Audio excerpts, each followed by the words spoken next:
এক বন্ধু আর এক বন্ধুকে বলছে, জানিস, অসীম রেগে গিয়ে বললে আমি ভূত হয়ে তোর ঘাড়ে চাপবো।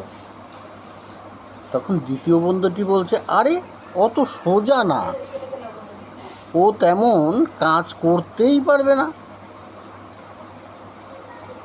প্রথম বন্ধুটি তখন বলছে, কেন? দ্বিতীয় বন্ধুটি বলছে, আজকাল ঘাড়ে চাপতে হলেও লাইসেন্স লাগে, ওর তেমন লাইসেন্সই নেই।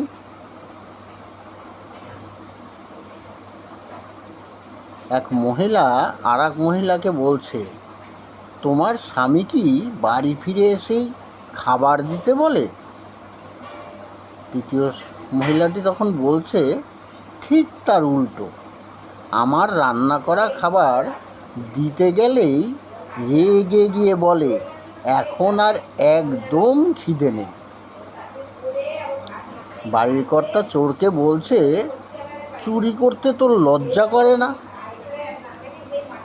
তখন চোর কর্তাবাবুকে বলছে, লজ্জা করে বলেই তো স্যার রাতের অন্ধকারে মুখ লুকিয়ে চুরি করতে আসে।